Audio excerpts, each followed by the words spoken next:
Hello, everyone, and welcome to Tony Hawk's Pro Skater 3. Wow, man, this game had a remake recently, and I was kind of like, oh yeah, I vaguely remember that game, and I had like really fond memories of it, and so I finally came back to it after all these years, and wow, it is shocking. Not only how good the game is and how well it holds up, but just certain philosophies and ideas that we kind of just took for granted. I think that the biggest thing that this game has, well, first of all, it has that attitude, that extreme sports, pro sports attitude of like, oh, what, disobeying authority, but like it's so vivid and so intense. Even from the beginning logo, it like has the sound effects and the intensity, and it's just a fantastic game. It's such a pure product of its time. And the thing that I think really shocked me is I remembered, oh yeah, you're in this state where you're locked into a certain map and you can't really leave it, and you have a certain time limit where you have to do a bunch of objectives as well as getting points. What I didn't realize was that these time limits were incredibly short. I thought it was maybe 5-10 minutes. No, they're 2 minutes per play, and I just thought, what? This is what we had back in the day, where you had 2 minutes to do everything in this map. And so because of course you could not do everything in that 2-minute time frame, and encouraged you replayability.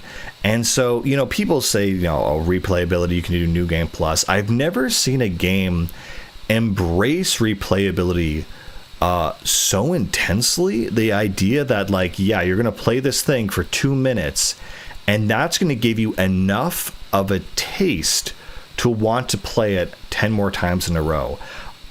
It's kind of an insane thing to do, but it makes sense as a philosophy. And this is kind of the thing that gamers, at least for me, that I've really been wanting. I've wanted an experience that is super short but super well done. It's literally the definition of quality over quantity.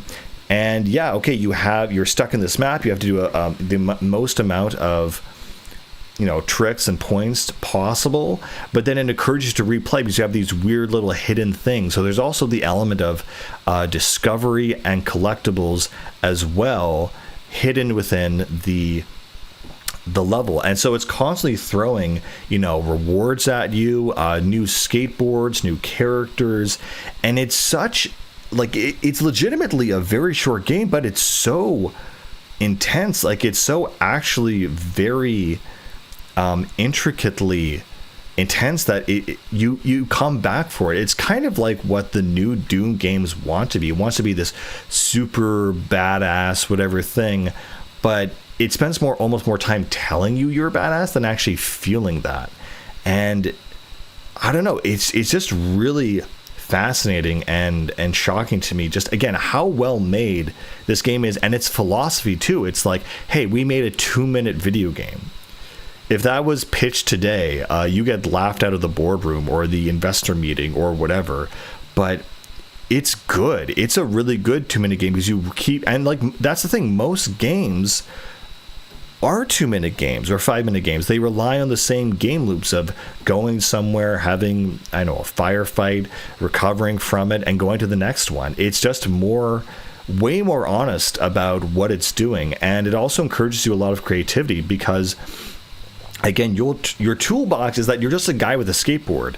I mean, not only does it feel really good, the forward momentum, the moves and whatever, but then it's like, okay, how can we take that mechanic and make it the centerpiece to which the rest of the game revolves around, rather than having to build a game that is the centerpiece. It's such a weird and slightly nuanced philosophy that is only possible with the abstract early 3D gaming, that you can really fully appreciate what this game is doing. Again, these are representations and abstractions of real world things that are implemented in this environment, and it's done with the right kind of attitude and pizzazz that makes it work really, really well. And I'm just constantly surprised and captivated by how well the game works around its mechanics, rather than saying, oh, that's not realistic, or we have to change this, or we need a fully functional, I don't know, weather system or something. It's like, no, screw that. Here's a skateboard, build a game around this mechanic. It's the smartest thing to do. You have collectibles, you have little things, and I can completely see how Kojima took this and integrated it into Metal Gear Substance, because it's the same idea that he was so captivated by the immediacy of the gameplay that he integrated it as a fun mini game. And so I get it. It's very, very creative and very fun. And so throughout the levels, there's only about 9 levels. 3 of them are almost challenge specific or challenge only maps, where essentially you have to just get the most amount of points and to pass those, while the other ones are more exploration based. And I definitely do have vivid memories of this game coming back, like certain things where if you grinded on the rail in the Los Angeles level, it would cause an earthquake, and like there's be certain techniques to like flip your board and jump off this ramp and fly up onto the power line, and so you could grind on it, and things that obviously aren't realistic, but things that are really, really fun. Aside from the levels, there's also a very wide selection of characters, from the titular Tony Hawk to a bunch of other skateboarders who, frankly, I have no idea, no exposure to it, but they kind of give you some context, where in the extra bonus features of the game, it has little interviews about each skater, and so you kind of get a feel for them, their vibe, what they do, what their deal is. And I find it a really great way to kind of be introduced to the skating world through this game. It very much is a PR stunt as well as a commercial product, which I find to be really, really interesting. But it's so in its element and of its time, it just feels really great. I think, talking about the characters, I'd be forlorn to mention that, this is kind of, the Western Fortnite mentality before it was really a thing, in the sense that you had 2 major crossovers in this game, which are Wolverine and Darth Maul. And correct me if I'm wrong, but I'm pretty sure the way you unlock Darth Maul is that you had to go to the last level of the cruise ship, and you had to shatter all the windows on the cruise ship in order to unlock him. That's what I recall. But yeah, having just Darth Maul just in the game, it's just a crazy, funny thing, and he's skating there with his double-bladed lightsaber. Like, it was just peak. It was just like, sure, why not? This is kind of the era of gaming where literally anything was possible. You had absolutely no idea what was going to happen, and it's like, oh yeah, you play to the Tony Hawk game, you're doing this, and this, so like, oh, by the way, Darth Maul's in this. And I think, I don't know if that was like an indicator or something that, I was not a kind of kid, and a lot of people weren't the kind of kids who would play skateboarding games. They wanted interesting stories and whatever, and I think everyone could just kind of knew and gossip that Darth Maul was in this game, and because of that brought a lot of the non-skating crowd to this game. And I think that genre and milieu of creativity was kind of another sign that this game wasn't just a skateboarding game, that it was kind of, I think the difference is that there's a game about skateboarding, and then there's a skateboarding video game. There's kind of some nuance here, where it's a video game first and a skateboard game second. Like, you could easily replace that skateboard in Tony Hawk with any other character, any other, like a bike, a car, or something else, and it would still have the same kind of feeling and vibe and fun to it, but it just has a more palatable skin to it, I guess is what I'm saying. I think it's also really funny that the developers themselves, they have their own like skate montages, where they have, their bail montage, their, I forget what, their like win montage, where they actually land the landing and they land the trick. And so even the developers, you can see from the videos, they're super into this whole subculture. They're definitely part of it, and they're proud to be part of it, and they skate themselves, so it's like just pure unfiltered creativity and fun. And I know, I mean, the half the fun comes from the sound effects of the grinding, to the shattering of windows, to people screaming, to, you know, the kind of chaos you can unfold, and the little hidden objectives, the characters like, you know, like Dick the cop and Ollie the magic bomb. Like it's just peak almost South Park-ish kind of humor. It's just a ton of fun, and I love this game, honestly. I forgot. It's like, oh yeah, it's an old skateboarding game back in the day. People probably have nostalgia for it. No, it's really, really good, like unironically. And the other thing that was really fun about it too is that you could make your own custom skater. So you could make your own custom guy for a few, you know, an extra memory block, and you know, that was like kind of also part of it too as well.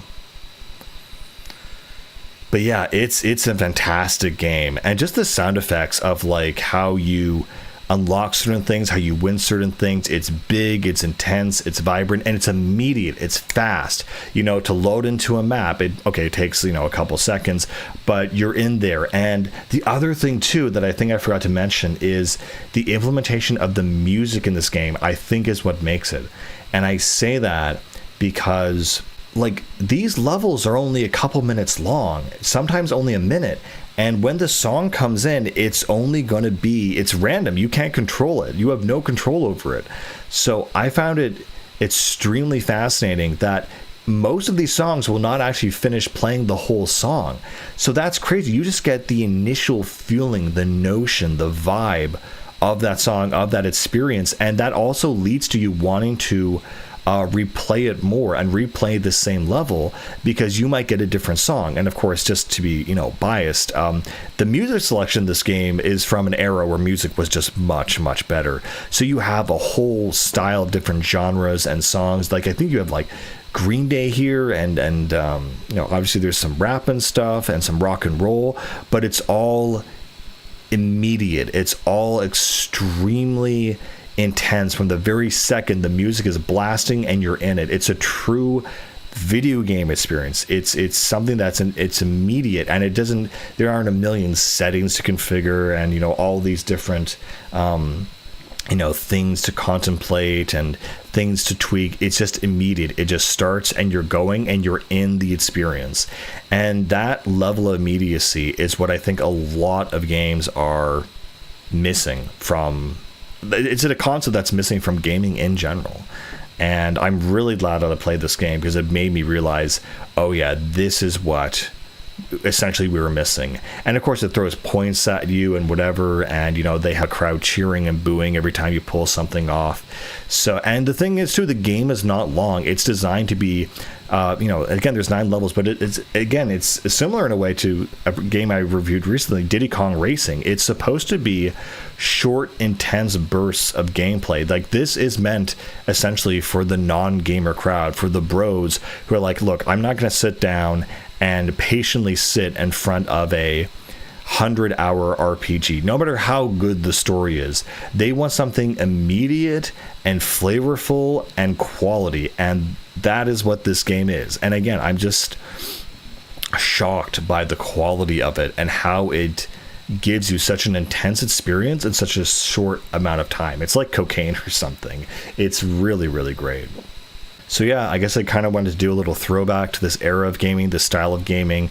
Tony Hawk's Pro Skater 3, fantastic game. I actually can't believe how well made it is, and it should be like almost studied as a philosophy on what games should be. If they're not going to do story, at least do music and aesthetics and style and fun, honestly. And it's just shocking that we've lost something like this, because it's really, really great.